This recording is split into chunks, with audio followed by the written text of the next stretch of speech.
Okay mga kamads, mga kaibigan, welcome back to another content. And for this video, pag-uusapan po natin yung iba't ibang takes ng mga tao ngayon. So, nagsimula muna tayo sa ating kapulisan. Kasi, well, may mga kakasuhan daw sila. Pakinggan natin. There are sufficient laws available to us to go after and pursue criminal cases against the endorsers. Kasi nga, at tingin namin dito, they're part of the of the whole machinery. So they are considered as co-conspirators in the illegal online gambling. Yan, pero kung ako yung influencer, sasabihin ko, hindi din naman na akin yun eh. Nag-ano lang ako eh, nagpo-promote lang ako eh. Pero yung word na co-conspirator, kailangan natin yata ngayon yan. Kailangan yata nating aralin yan. Kasi nga, well, this is what I heard. There are some influencers that actually owns the casino. May parte sila dun sa casino na pinopromote nila. This is what I heard. Pero usually kasi, lalong-lalo na, talamak din to dun sa mga dating gamers, okay? Mga ML streamers dati, na ang ginagawa nila is kumukuha lang sila ng kumukuha ng mga online sugal promotion. Tapos, yung iba sa kanila, sobrang kukupal, imbis na sila yung naglalaro doon, ilalagay lang nila yung ilalagay nila lang yung mukha nila. Tapos parang may lalagay lang nila yung mukha nila dito, tapos merong tumatakbo sa background, lalagay lang nila yung logo ng sugal.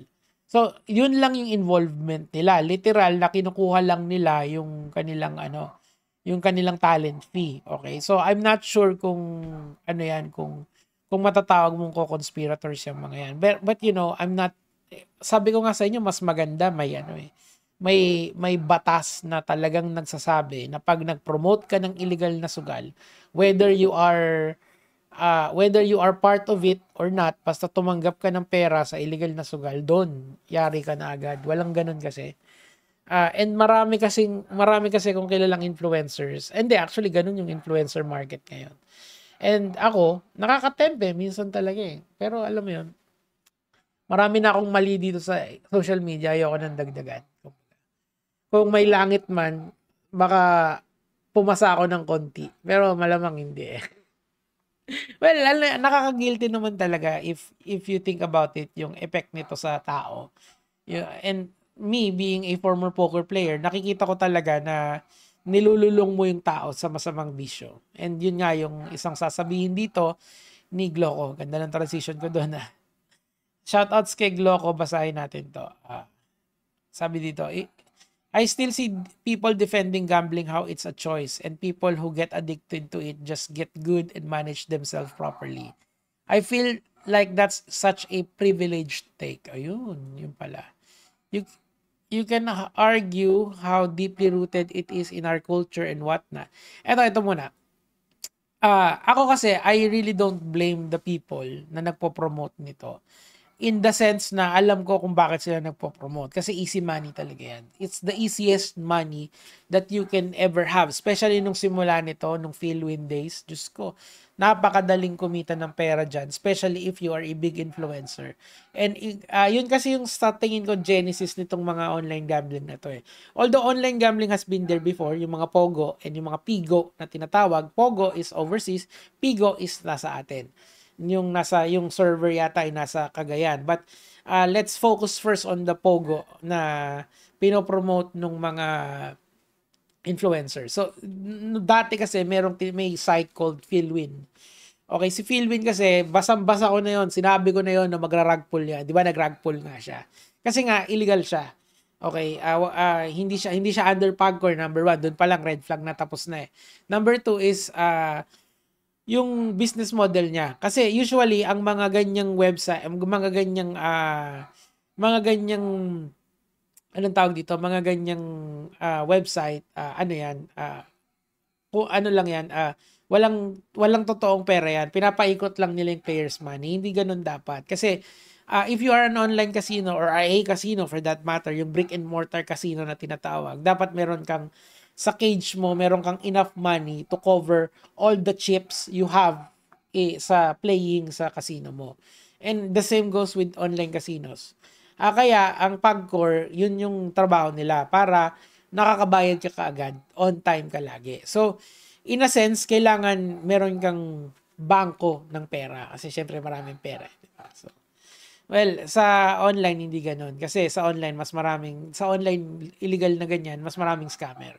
Although masasabi ko na yung mga malalaking influencers are going to promote something na hindi sila maalanganin. I believe so na meron talagang mga operators na ang tanging iniiwasan lang nila is yung red tape ng gobyerno. Well, that's another story, di ba? Pero my point there is that if it's not under PAGCOR, it's illegal. But there are some yung mga yon na nagbabayad naman sila sa inyo. Kasi nga, well, end of the day, ang lagi naman talagang panalo is the house, mathematically speaking. I feel that's such a privileged take, okay? I agree. You can argue how deeply rooted it is in our culture and whatnot, but it's not a valid justification to let it fester in the third world. Hindi. Actually, dapat just own up to it. Okay, ako, nag-promote ako ng sabong dito dati because of money. Of course. Alam ko naman na pera yun Pera lang naman yan sugal yan. Ano bang akala nyo? Walang higher purpose yan except for money. Tas yung iba naman, sasabihin na gano'n na game responsibly. Pero na-realize ko din, miski sabihin mo yan sa tao, meron parang isa or dalawa dyan na hindi magiging responsable. And sila yung, end of the day, kung sa link mo sila na well, parang hindi ba dapat, ikaw kasi nag-introduce sa kanila, di ba? Parang kawawa din. Kung ako yung kung ako yung tatanungin, if you wanna keep smoking cause you're dependent to it, then keep it to yourself. Don't go around exhaling it to other people's faces. Yan nga yung nagpo-promote siguro. I think yung second hand yung promotion. Kasi nga, ganun kasi yung ginagawa nila yung screen time ng link ang binibili ng mga illegalista na sugal. Kaya, nakikita nyo, yung paborito nyong streamer, ang laging linalapitan nila. Kasi nga, nakita nila nung sa international, di ba? Yung international kasi nakikita nyo, kunyari sila XQC, sila, sino pa ba yung mga, sila Adrian Ross, di ba? Magandang, nakita nila na magandang business model, yung streamer, maglalaro ng sugal. Kasi doon mainggan yung tao It's much better than Main Mendoza, Vic Soto, or Main Mendoza, Vic Soto, or someone na Alden Richards na mag-promote. Kasi sila, mabilis lang. Yung streamer na paborito mo, buong 8 hours sila naglalaro nun, di ba? Kahit na hindi sila mag-promote, pero kung may link sila, nandyan yung pangalan ng sugalan, madali na lang hanapin yun ng tao.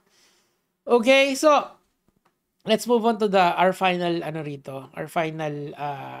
post galing kay Carlo Ople. Sumakses. Ang ginawa kasi ng PAGCOR ngayon, dini-euphemize nila ginawa nilang, call it as it is, pumayag sila na imbis online gaming, online gambling yung tawag. So, meron ng definition kung ano, meron ng definitive pagkakaiba between gaming and gambling. Dapat naman talaga yan kung ako yung tatanungin mo. Dahil kawawa naman yung mga gamers na naglalaro ng games like for example League of Legends, 'di ba? It's gambling kahit saan mo tignan talaga kasi nga may risk involved. Pag naglalaro ka naman, wala namang risk dun Oras mo lang talaga yung masasayang dun Hindi naman sayang kung na-enjoy mo yung laro mo, 'di ba? But dito kasi meron kasi. So I think it's a welcome change and medyo belated na kasi nga well, I do believe yun yung political correctness siguro yung tinitingnan ng PAGCOR dito. But then again, it has become an epidemic halos sa ating bansa na yung sugal is kumakain sa maraming tao. So gets nyo. Goodbye gaming, PAGCOR messaging, overhaul rebrands, it's as gambling. Tama naman talaga yan. Kaso ako ang hindi ko lang talaga gusto rito sa nangyayari na to, kasi malapit na kasi magsona ang Pangulo. Ang nangyayari, ang feeling ko kasi on a much broader sense, baka kasi gawing talking points lang to, hindi masustain. Problema kasi dito sa ating bansa, may mga tinatawag na lobbyist. However good your policies are, however they are close to the vest sa mga Pilipino, yung, well, it's becoming close to the vest or nagiging semi-gut problem na tong sugal. Kasi nga, imbis na yung perang gagastos mo sa pagkain, magsusubi ka ng 300 para panlaro mo, di ba? Instead of 1 kilong manok na yon, di ba? So the point here is that the lobbyist sa Congress or sa Senate can actually block bills that would allow true change. Gets nyo? So, kunyari, doon sa, ilan ba yung Senate, Congressman? 300. Okay. So, to pass a bill, merong certain numbers na kailangan sila. So, if I am a big gaming industry, what I'll do is I lobby for it. What do I do to lobby for it? Well, harangin ko yung bill. Kakausapin ko to. Baka pwede naman sa ganitong presyo.